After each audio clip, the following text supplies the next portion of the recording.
Hello. Again, a very warm welcome back to Balla Ball. And my deepest apologies for this long gap between the two videos, but now it won't be so from here on. Today, we'll be talking of something that's been doing the rounds on social media. Everywhere, all fans are talking, whether you board a bus, you board a metro, wherever you are, you hear people talking about this. It is the omission of Rinku Singh from India's T20 squad for the World Cup. I know it's been shocking. All of us are shocked. I didn't expect this to be because, in my opinion, even prior to the IPL, if there were three players who were certain to make it to the squad, number one was Surya Kumar Yadav, number two was Rinku Singh, and three you could say either of Yashasvi Jaiswal or Shivam Dube. Apart from Rohit Sharma and Virat Kohli, whom we all knew would be making it to the squad regardless of their performance or form. Now the fact is that Rinku Singh, this one batter, mind you, has an average, international average of 89. He's scored not only in India but outside of India as well. A strike rate of 176.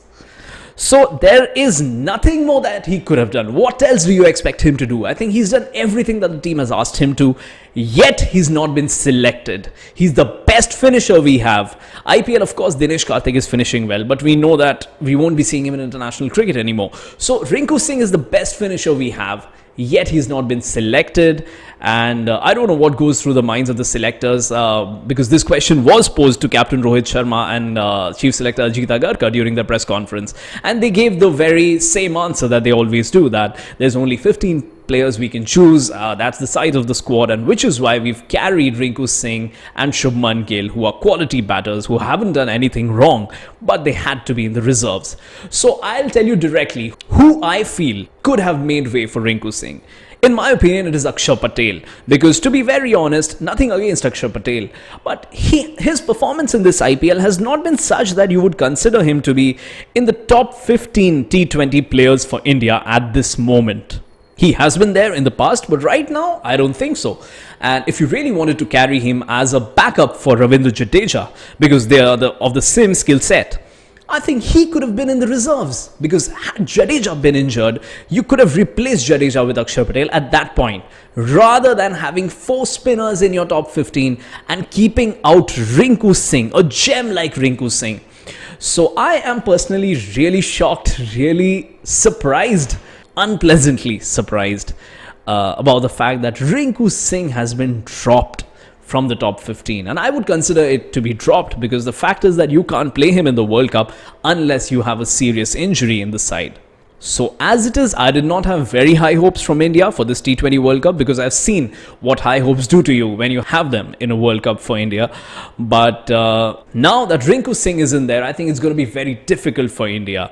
And while the great stalwarts are there, Rohit Sharma, Virat Kohli, I personally am of the opinion that Virat Kohli will have to up his game in the sense that he has to hit the sixes that he used to hit earlier after getting to 50. He has the quality, he has everything. He's the best batter in the world. But then in T20 cricket, quality is not that matters. It is quantity. It is the big hits that matter, which is why there's been so much chatter about Virat Kohli's strike rate. I know a lot of you might not agree with this, but this is my opinion that after getting to 50, he must accelerate, because if he ends up at 80 or 55, it is a good knock, but it may not be a match-winning knock every time, especially when India gets to bat first. India doesn't know how much to score.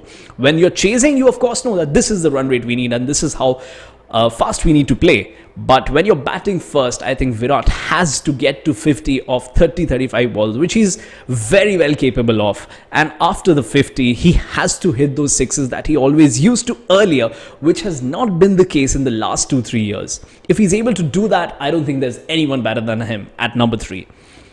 Hoping for the best, but to be very honest, very disappointed. And I think this is utter injustice done to Rinku Singh, the way it used to be done to Yuzvendra Chahal, who thankfully has been finally picked for a World Cup. He missed the 2 T20 World Cups where he could have been a match winner on many occasions. Nevertheless, let's hope for the best and let's hope that India wins. Thank you so much for watching. Bye-bye.